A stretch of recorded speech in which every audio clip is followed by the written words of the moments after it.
Alors, comme on vient de l'entendre, c'est aujourd'hui l'évangile de ce premier dimanche du temps du carême évoque les fameuses tentations de Jésus au désert. Alors, j'aimerais ce matin vous dire quelques mots, sans être exhaustif bien sûr, mais quelques mots sur la tentation dans notre vie.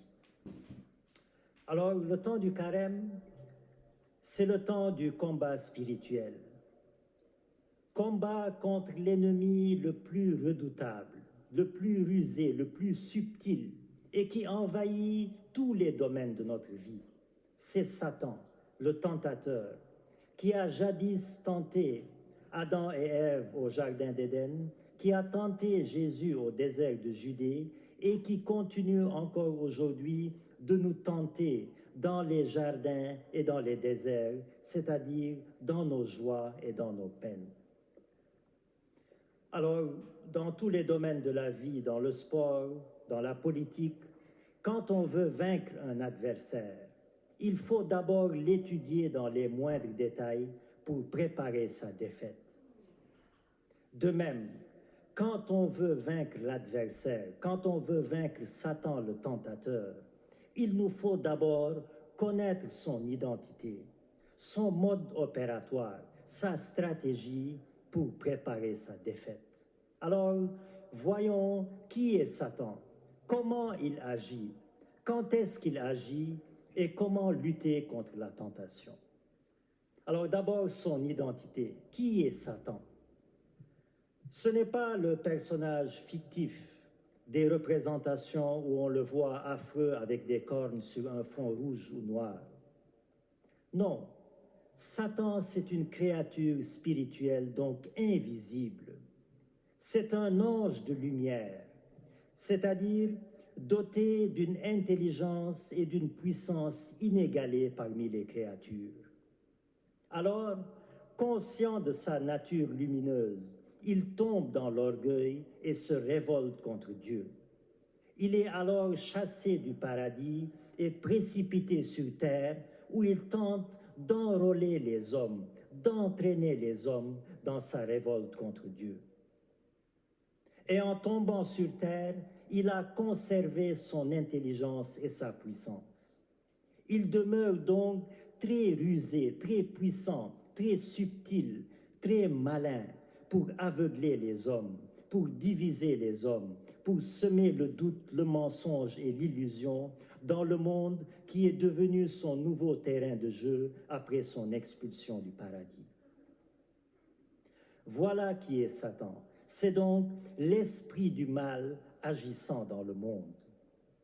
Alors, comment il agit justement? Comment agit Satan? Alors, Satan n'a pas accès à notre âme, dans le sens où il n'a pas de pouvoir direct sur notre vie ou sur notre mort. Seul Dieu a accès à notre âme. Mais Satan a accès à notre pensée, à notre imagination et à nos 5 sens par lesquels il passe pour nous faire tomber. Et c'est d'ailleurs la première tentation au désert. Ordonne que ces pierres deviennent des pains.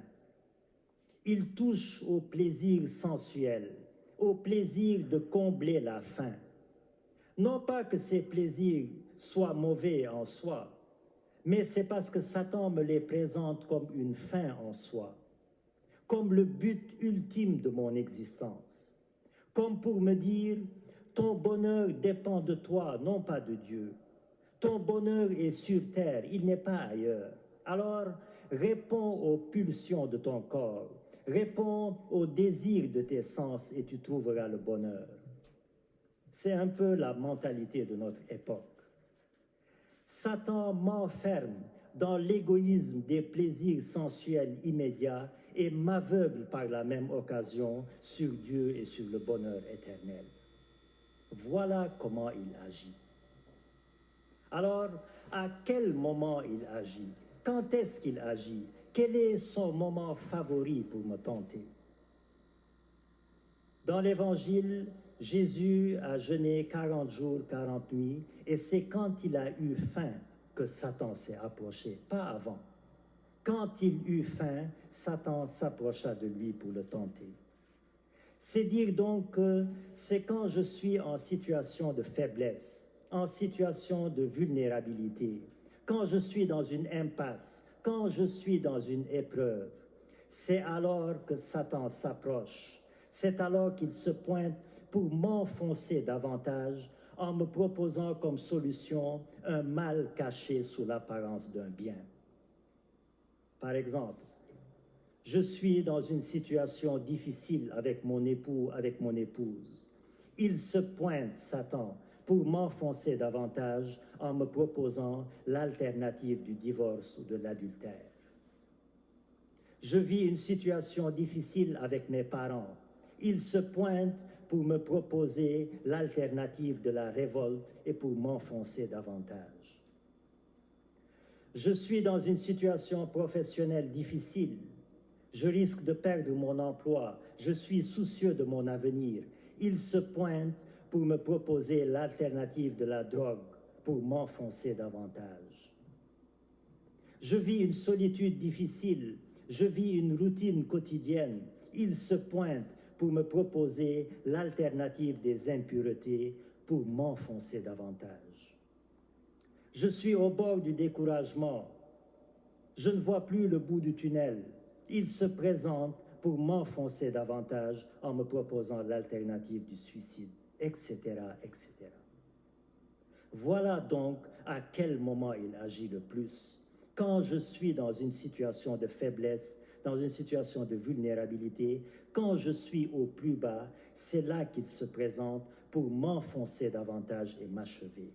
Soyons donc vigilants dans ces moments-là, car c'est là où il intervient le plus. Et enfin, comment lutter contre la tentation?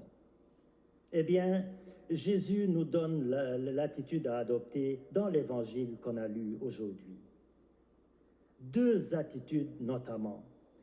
Garder le contrôle face à une tentation tout en se remémorant, tout en invoquant la parole de Dieu, exactement comme Jésus a fait avec Satan dans l'évangile.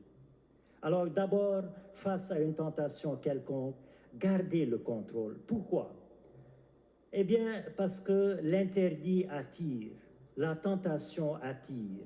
Et lorsque je suis assailli par une quelconque tentation, eh bien, je panique, je m'agite intérieurement. Je veux tomber et ne pas tomber. Je suis hésitant et finalement, je finis par tomber dans la tentation. Il s'agit donc, comme Jésus a fait, de garder le contrôle face à une tentation et de la laisser glisser aussitôt qu'elle apparaît, sans même lutter contre la tentation, sans s'agiter, sans paniquer intérieurement, laisser glisser la tentation. Et tout en gardant le contrôle, bien sûr, invoquer la parole de Dieu qui correspond à la tentation qui m'est présentée. Par exemple, je suis tenté de dire une mauvaise parole.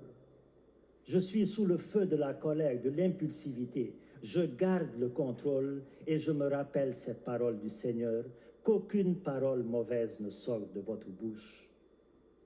Je suis tenté de mentir pour m'en sortir. Je garde le contrôle et je me rappelle le commandement de Dieu, tu ne mentiras pas.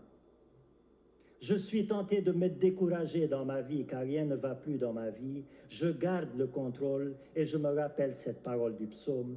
Espère le Seigneur, sois fort et prends courage, espère le Seigneur.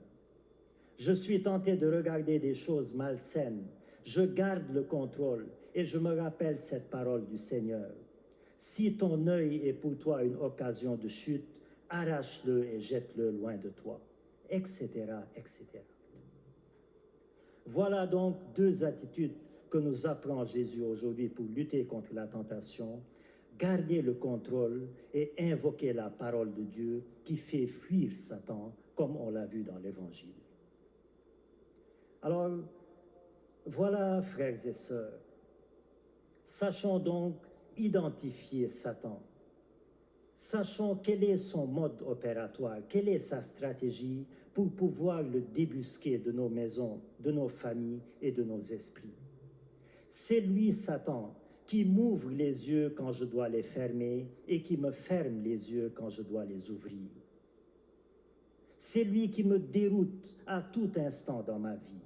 Alors, avec Jésus, disons-lui, arrière Satan, tu es un obstacle sur ma route. Tes pensées ne sont pas celles de Dieu, mais celles des hommes. Et en ce début de carême, en ce premier dimanche du carême, allons au désert avec Jésus et implorons-le en disant, comme nous allons dire tantôt à l'autel dans le Notre Père, ne nous laisse pas entrer en tentation, mais délivre-nous du mal.